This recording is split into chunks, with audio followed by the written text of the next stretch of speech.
接着为您播出华视英语新闻。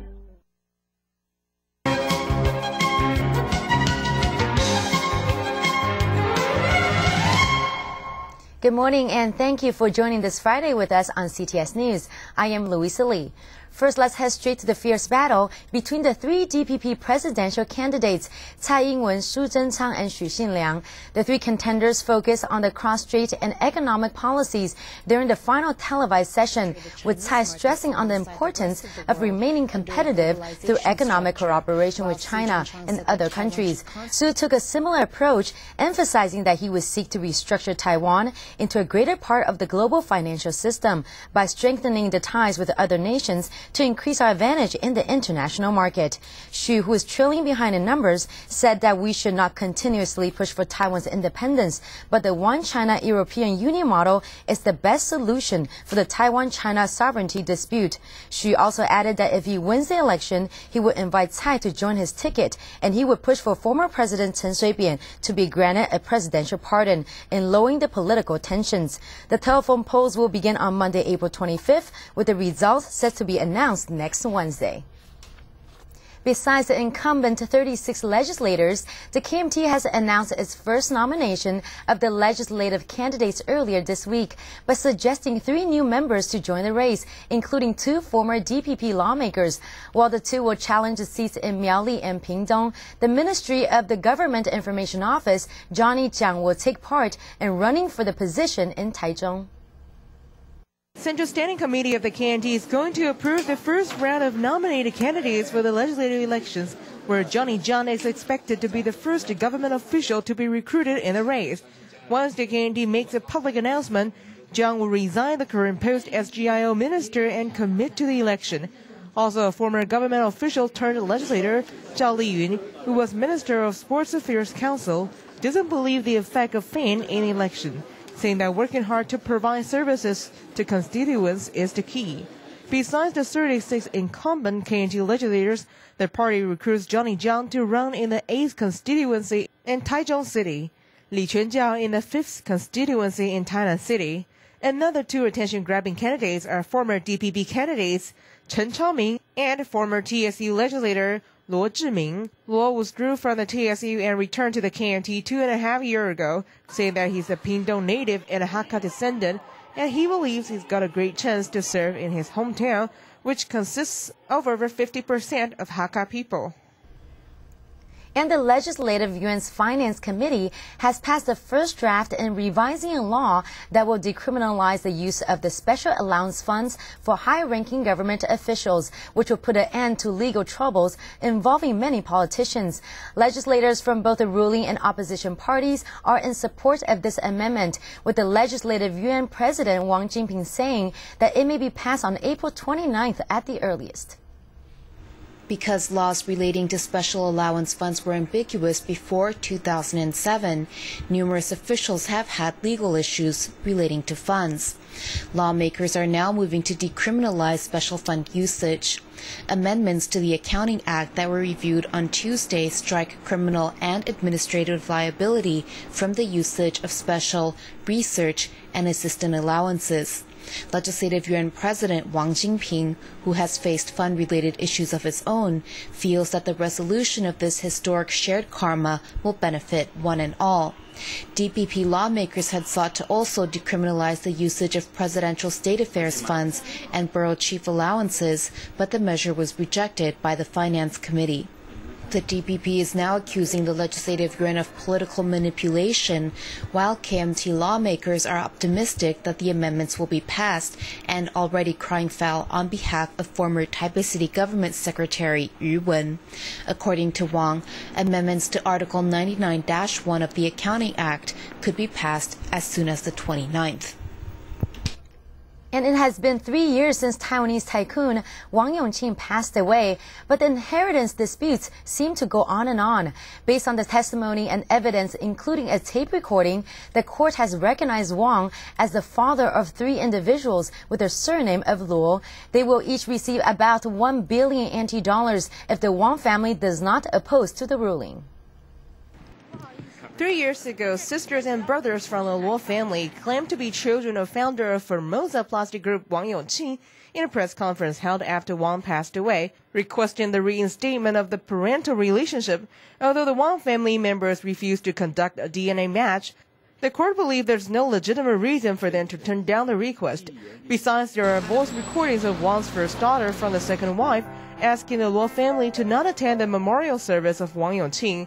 There are also letters from stepfather of the Luo brothers and sisters to Wang, urging the business tycoon to admit the parental relationship with the children. It's likely that the Wang family already knew the existence of the Luo brothers and sisters.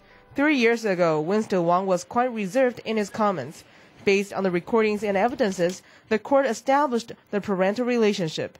It's estimated that each of the 3 brothers and sisters would get 1 billion NT dollars of Wang's remaining estate, but Winston Wang refused to comment, saying that his family will respect the court's judgment. In an effort to alleviate young couples' burden of daycare costs, the new Taipei City government is planning to establish 4 public daycare centers this year and at least 32 in the near future. Children under the age of 3 will be eligible to be admitted to the service at a monthly fee of 6,000 NT dollars. In order to lessen the financial burdens of young couples, the new Taipei City government will be opening new public daycare centers around the city. At 6,000 NT per month, the fees are low compared to the cost of personal nannies, who often charge 18,000 NT per month. Each center has a capacity of 75 to 100 toddlers, and disadvantaged families will get first priority. The new Taipei City government plans to open at least 32 daycare centers, and 4 are currently under construction. If all goes as planned, the first 4 will open by September. In response to concerns that public daycare centers will have a detrimental effect on private daycare centers, the new Taipei City Department of Social Welfare says that its centers will open in densely populated communities or unused classrooms. Professional personnel with child care experience, including nannies, retired teachers, and preschool teachers, will be hired to look after the children. Under the recent changes of the Fire Service Act, permits will be required for indoor performances involving fire, as well as the release of sky lanterns. Upon hearing the news, the Pingxi Sky Lantern Folk Cultural Development Association is asking the government to make an exception by establishing the location as a designated area for sky lanterns in hope to prevent the new regulation from affecting local tourism.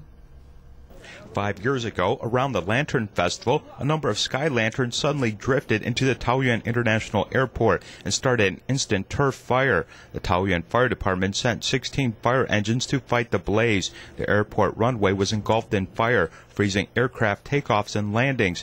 The airport was forced to close for half an hour. The same day, the Central Second Highway at Chunan experienced an accident, also from sky lanterns, that suddenly flashed in front of a car which flipped over.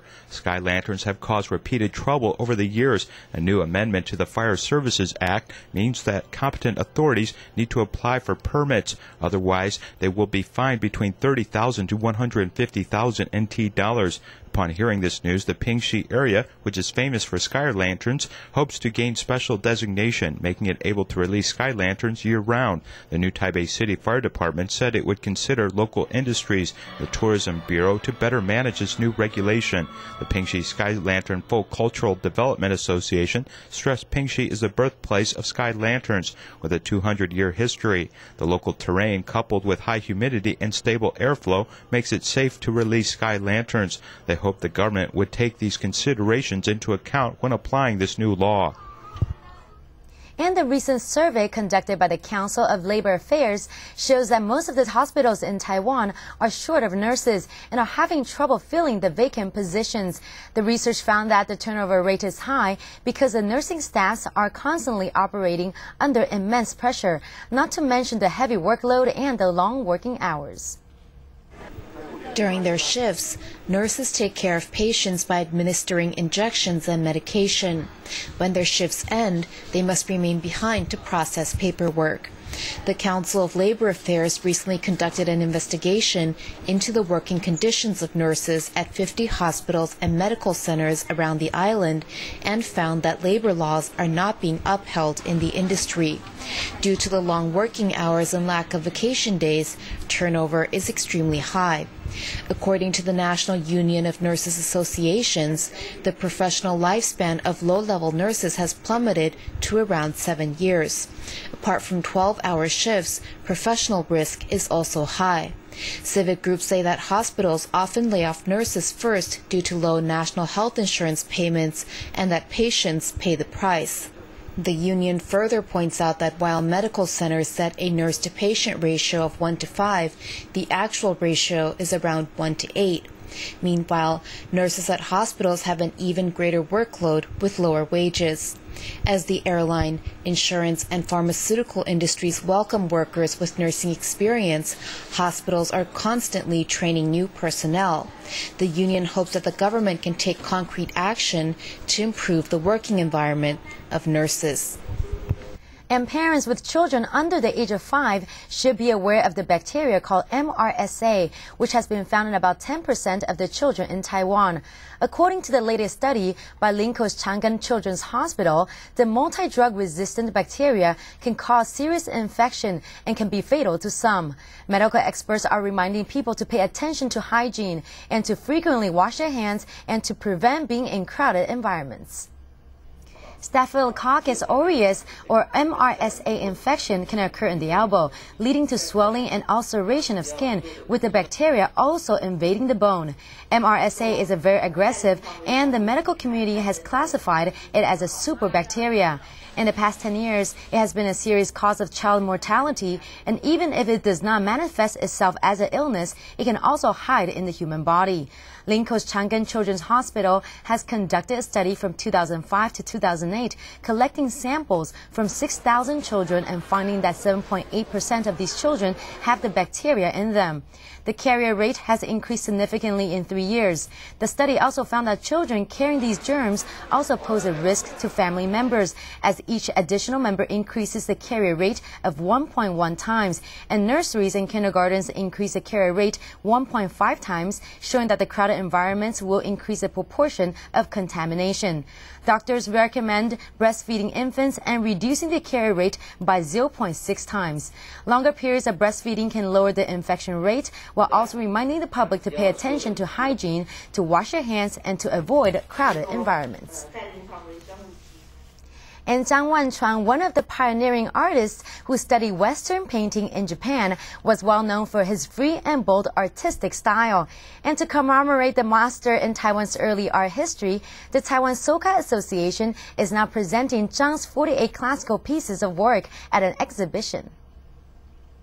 Inspired by the food on the dinner table, Zhang Wanchuan captured the everyday life and turned it into vivid paintings.